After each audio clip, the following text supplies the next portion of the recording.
o Bruno, estamos de volta para mais um vídeo. E nesse vídeo do canal, vamos falar de um francês que marcou época e que pessoalmente marcou também a minha infância e adolescência. E já deixa o like aí no vídeo, que se você deixar o like, o seu time vai brigar nas cabeças no Campeonato Brasileiro, hein? Ah, vamos nessa! De vez em quando, o mundo do futebol é agraciado, abençoado pelo nascimento de uma lenda que vai além da sua geração. Uma lenda que as pessoas podem coletivamente concordar sobre sua obra-prima, qualidade técnica e habilidade. Aquele jogador que a gente vê jogando e pensa, cara, como ele faz isso? E mano, ele fazia com uma classe que nunca vi nenhum outro fazer. Vamos falar de Zinedine Zidane. Zinedine Zidane, nascido em 23 de junho de 1972, em Marselha. Filho de imigrantes argelinos, Zidane aprendeu a jogar futebol nas ruas de La Castellane, um bairro humilde de Marselha. Zizou obteve maior destaque principalmente jogando com a seleção francesa. Nós brasileiros sabemos bem. Com certeza um dos maiores carrascos de nossa seleção. E brilhou e é ídolo por dois dos maiores clubes do mundo, a Juventus da Itália e o Real Madrid. O meia, renomado por sua elegância, visão, técnica, chegou a ser eleito o melhor jogador de futebol europeu dos últimos 50 anos numa enquete realizada em 2004 pela UEFA. E sem dúvida é um dos maiores jogadores da história do esporte. Mas vamos falar um pouco do início da carreira do francês. Moleque, ele já se destacava por clubes lá da região onde ele morava. Até que então Zidane, aos 14 anos, foi descoberto em um campo de treinamento da Federação Francesa, numa espécie de peneira, tá ligado? Por um olheiro do Cannes, e por lá se desenvolveu e passou 3 anos jogando na categoria de base do clube. Zidane fez sua primeira aparição profissional pelo Cannes aos 17 anos, e por lá esteve por 66 jogos marcando 6 gols. Isso foi o suficiente para que em 1992, com apenas 20 anos, ele se transferisse para o Bordeaux. E nos anos que se seguiram jogando pelo time, o meia começou a ganhar fama por suas excelentes atuações, principalmente por ser aquele jogador completo, qualidade técnica fora do normal, finalizava bem com a direita, com a esquerda, passes precisos para os atacantes, enfim, dominava os fundamentos do futebol já naquela época. E também era conhecido por ser meio esquentadinho, gostava de uma tretinha básica, tá ligado? Pelo Bordeaux, Zidane fez 174 jogos e marcou 47 gols.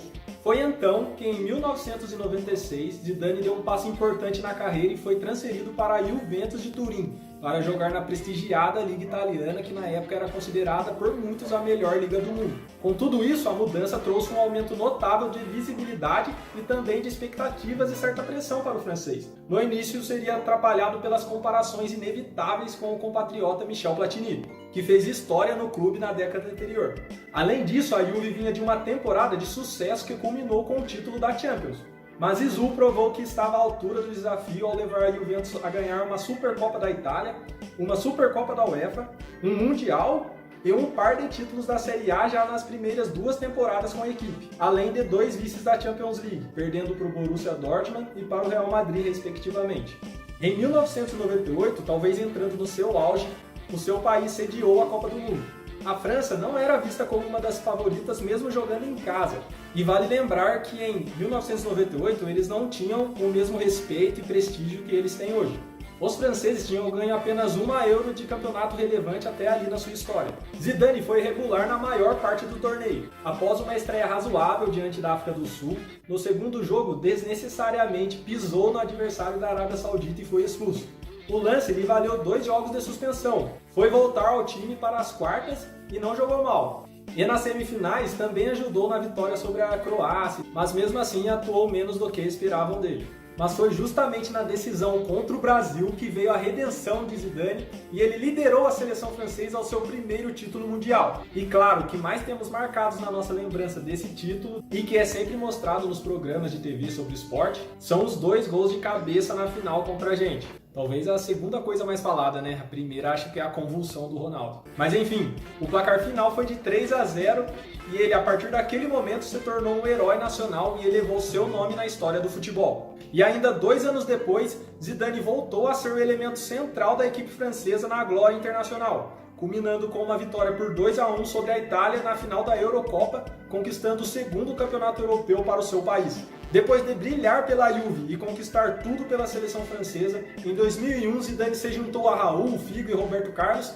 e assinou com o Real Madrid por uma taxa de transferência que na época foi recorde mundial de mais de 77 milhões de euros. Recorde que só seria quebrado anos depois, em 2009, com a transferência de CR7 do United para o próprio Real. O investimento teve retorno imediato, já que a importação francesa ajudou os galácticos a conquistarem no ano do centenário do clube merengue o cobiçado título da Liga dos Campeões, logo em sua primeira temporada, e fazendo o gol da vitória por 2-1 sobre o Bayer Leverkusen, num voleio de canhota sensacional, que com certeza vocês já devem ter visto. Eu não posso colocar aqui porque parece que a UEFA dá ruim no vídeo, sei lá, não entendo disso ainda. Assim, depois de 2 vices com a Juve, Zidane finalmente alcançava a glória de vencer o maior campeonato de clubes do mundo. Sua passagem pelo Real ainda contou com um título de La Liga, uma Supercopa da UEFA, 2 Supercopas da Espanha e um Mundial de Clubes, tendo feito 244 jogos e anotando 59 gols. Zidane havia indicado que iria se aposentar após a Copa do Mundo de 2006 na Alemanha, depois de uma temporada não tão brilhante com o Real, que já também não vivia a melhor fase. Então a sua chegada àquela Copa não estava muito hypada, com expectativas no quesito dele ir super bem e levar a França longe na competição. Os jogos da seleção eram uma atração mais pelo fato que era a última competição de uma lenda, mas Zidane ainda tinha um resto de gasolina no tanque guardado para nós fãs de futebol. E guardou esse resto de combustível para o mata-mata, porque na primeira fase a França foi mal. É verdade. Quer dizer, às vezes não. Empatou os 2 primeiros jogos e teve que vencer Togo de Adebayor no terceiro para se classificar, e sem Zidane, que estava suspenso por ter levado 2 cartões amarelos nas suas primeiras partidas. Assim, nas oitavas, já jogando melhor, venceram de virada por 3-1 a favorita Espanha, com Zizou demonstrando sua velha classe ao definir a vitória ao marcar o terceiro gol aos 46 minutos do segundo tempo, sacramentando a classificação. E nas quartas, um reencontro com o Brasil 8 anos após 1998. E contra nós, de novo, ele simplesmente destruiu com o jogo. Cara, eu lembro daquele jogo muito bem, porque foi um dos jogos da seleção que na hora eu fiquei mais triste, porque o Brasil, por nomes, era um grande time. E todos aqui achavam que o título era certo antes da Copa. Claro que durante a Copa a gente viu que a preparação estava mais para um retiro de férias.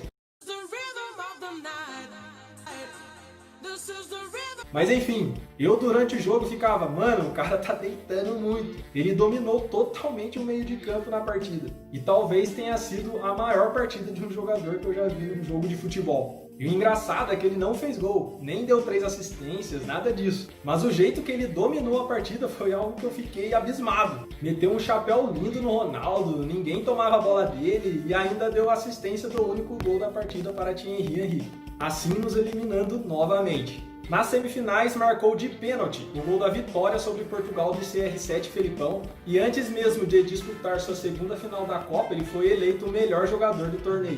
Já na final, Zidane marcou novamente de pênalti, agora com direito a cavadinha que bateu no travessão e quicou dentro do gol. Bater de cavadinho o pênalti na final de uma Copa do Mundo tem que ter muita confiança e sangue frio. O cara é um gênio. E se tornou apenas o 4º jogador da história a marcar em 2 finais. Os outros foram os brasileiros Vavá e Pelé e o alemão Paul Breitner. E quando tudo parecia que caminhava para sua carreira terminar de modo perfeito e ter um final de livro de contos de fadas, eis que primeiro Materazzi empata a partida numa cabeçada para os italianos, terminando assim o tempo regulamentar da partida. E já aos 5 minutos do segundo tempo da prorrogação, ocorreria o polêmico lance que manchou sua despedida. Um pouquinho só. Após ouvir insultos verbais do mesmo Materazzi que tinha empatado o jogo, diz a lenda que parece que ele ficou xingando Armando Zizou, saca? Ele reagiu e deu uma baita cabeçada no peito do adversário italiano. Zidane foi expulso do jogo e a França perdeu nas cobranças de pênaltis. Sua última imagem em campo foi simbólica. Desceu aos vestiários passando ao lado da taça e terminando assim a sua brilhante carreira. Mas ainda assim, Zidane foi bastante celebrado na volta à França, o que foi mais que merecido por tudo que ele fez pela seleção francesa durante toda a carreira. Então, quão bom foi Zinedine Zidane? Bom, como já comentei, Zidane é um dos 3 maiores jogadores que eu particularmente vi jogar. E com certeza foi o que mais me impressionou devido à sua qualidade técnica absurda. 3 vezes eleito o melhor jogador do mundo. campeão da Copa do Mundo, campeão da Champions League, sendo que em ambas as conquistas foi eleito o melhor jogador das finais. Respeitado e ídolo pelas equipes que defendeu. Para mim, existe o bom jogador, o muito bom jogador, o craque, mas na minha humilde opinião, Zinedine Zidane está na primeira prateleira do futebol mundial e recebe o selo desse canal de gênio do futebol. E então é isso, pessoal. Gostou do vídeo? Deixa o like para fortalecer aí o trabalho que ajuda demais. Inscreva-se no canal para não perder o próximo vídeo e me mande sugestões pelo Instagram que eu vou deixar na descrição. E é isso, Deus abençoe a todos e tamo junto!